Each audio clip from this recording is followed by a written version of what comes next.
Hello guys, welcome back once again to the channel. तो आप लोग कैसे हो? तो यार आज IBPS PO का फाइनल रिजल्ट आउट हो गया है। और जिनका भी सिलेक्शन हुआ उनके लिए तो काफ़ी खुशी का दिन है। ये बहुत बड़ा दिन होता है लाइफ में। लास्ट ईयर मुझे ये खुशी मिली थी और मेरा वो एक्साइटमेंट वाला वीडियो बहुत लोगों ने देखा होगा, मैंने शॉर्ट्स में डाला हुआ है। तो काफ़ी बड़ा दिन होता है। जिनका भी पहला गवर्नमेंट जॉब है उनके लिए तो और भी बहुत बड़ा दिन होगा। बट मैं इस वीडियो में उनके लिए बात करना चाहता हूँ जिनका सिलेक्शन नहीं हुआ है। उनके लिए कोई बात नहीं करता है। सब जिनका सिलेक्शन हो गया उनको लेके सब सेलिब्रेट करते हैं और करना भी चाहिए, बहुत बड़ा अचीवमेंट है। बट जिनका नहीं हुआ है सिलेक्शन उन लोगों ने भी इक्वल मेहनत की है यार। उन लोगों भी बस थोड़े से मार्क्स के लिए रह गए हैं, बट उनका नाम नहीं आया है, नॉट सेलेक्टेड आ गया, नॉट बीन कंसीडर्ड आ गया। बट वो कोई भी एंगल में कम नहीं है जिनका सिलेक्शन हुआ है। ये जब मेरा सिलेक्शन नहीं हुआ था उसके बाद मैं और ज़्यादा डिटर्मिन्ड हो गया था कि मुझे सिलेक्शन लेना है। और मैं आप लोग को भी यही बोलना चाहूँगा, जिनका भी सिलेक्शन नहीं हुआ आप लोग को अब और ज़्यादा डिटर्मिन्ड होना है कि यार मैं जब इतने दूर तक पहुंच सकता हूं तो मैं सिलेक्शन ले सकता हूं। मैं PO के लिए बना हूं, इसीलिए इतने दूर तक आया हूं।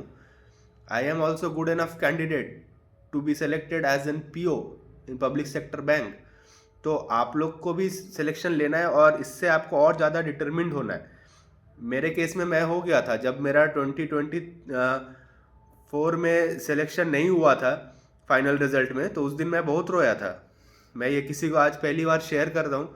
मैंने उस दिन बहुत रोया था कि यार इतना दूर आया फिर भी नहीं हुआ, अब क्या करूँ। अब मतलब अब कुछ बचा नहीं है करने को, ऐसा लगता है। आप लोग को भी लग रहा होगा कि यार सब कुछ खत्म हो गया, अब समझ नहीं आ रहा आगे कि क्या होगा। स्पेशली जिनका 28-29 एज हो रहा है उनको तो एकदम सब कुछ बिखरा हुआ लग रहा है। कुछ लग ही नहीं रहा है कि आगे कुछ है लाइफ में, क्या करूँगा 60 साल आगे का लाइफ कैसे बीतेगा। मतलब और अभी आप जिस स्टेज पे हो ना, आप अपना लाइफ का जिनका भी थर्ड फोर्थ अटेम्प्ट, आप अपना लाइफ का मैक्सिमम टाइम आप दे चुके हो उस प्रिपरेशन में।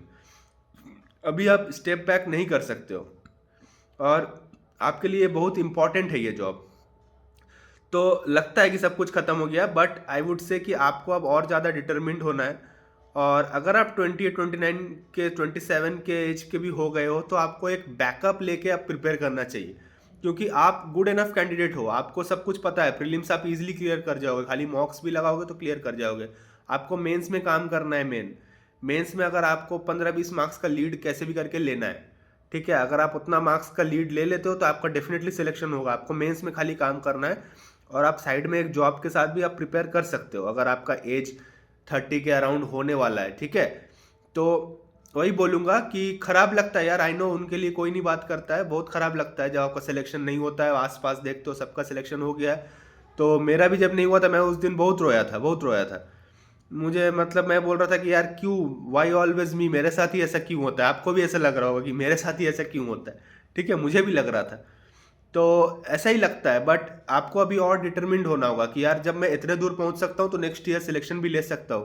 नेक्स्ट ईयर मुझे भी आ सकता है कि congratulation, you have been provisionally allotted this bank. आपको भी आएगा।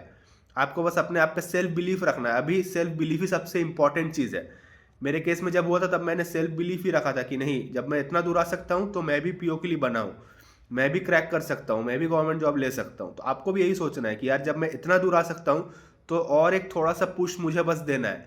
जिस सब्जेक्ट में आपको कम मार्क्स मिला है उसमें अभी से काम करना स्टार्ट कर दो, ठीक है। ज़रूर होगा, क्यों नहीं होगा। जब आप इंटरव्यू दे सकते हो, PO का मेंस क्रैक कर सकते हो, तो और एक बार आप मेंस इंटरव्यू दोनों मिला के सिलेक्ट हो ही सकते हो, ठीक है। तो एकदम आपको अभी गिव अप नहीं करना है। आपको अभी आप ब्रेक ले लो। मेरे टाइम पे ही मैंने ये किया था।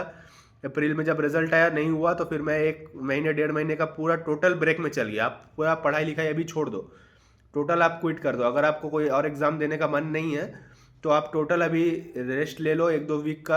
आप आराम से कहीं घूम के आओ, अगर आप अफोर्ड कर सकते हो तो आप कहीं चल जाओ, टूर वूर में घूम के आओ। और अगर नहीं भी है तो आप पढ़ाई टोटली क्विट कर दो, सीरीज़ देखो, मूवीज़ देखो, एकदम माइंड हटा दो पढ़ाई से, ठीक है। कुछ दिन रिलैक्स करो, थोड़ा सा सेल्फ टाइम दो, सेल्फ एनालिसिस करो, उसके बाद फिर से स्टार्ट कर दो। और इस बार आपको पता है कि किस किस सब्जेक्ट में आपको काम करना है। जिसमें कम मार्क्स आया उसमें अभी से काम करना स्टार्ट कर दो। आई गारंटी यू कि आपका नेक्स्ट ईयर सिलेक्शन होगा ही होगा, नाम आएगा ही आएगा। कैसे नहीं आएगा, होगा ही। मैंने जब गिव अप नहीं किया, इतने 3 अटेम्प्ट के बाद 4th अटेम्प्ट में मेरा क्लियर हुआ। तो आप लोग तो, जिनका भी फर्स्ट अटेम्प्ट सेकंड अटेम्प्ट है, आपको तो अभी बहुत अच्छा टाइम है, आप तो बहुत आगे पहुंच चुके हो। मैंने तो 3rd अटेम्प्ट में पहली बार इंटरव्यू दिया था, फर्स्ट 2 अटेम्प्ट में तो मेंस ही नहीं निकला था। ठीक है, 3rd अटेम्प्ट में इंटरव्यू दिया, नहीं हुआ, 4th अटेम्प्ट में इंटरव्यू दिया, 4th अटेम्प्ट में सिलेक्ट हुआ।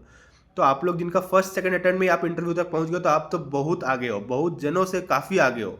आप सोचो जिनका प्रीलिम्स मेंस नहीं क्लियर हो रहा है, आप तो इंटरव्यू दे रहे हो, आपका तो बहुत आगे हो, बहुत एडवांटेज है आपका। ठीक है, तो एकदम होप नहीं छोड़ना है। ठीक है, खराब लगता है, इंसान है यार, खराब तो लगेगा ही।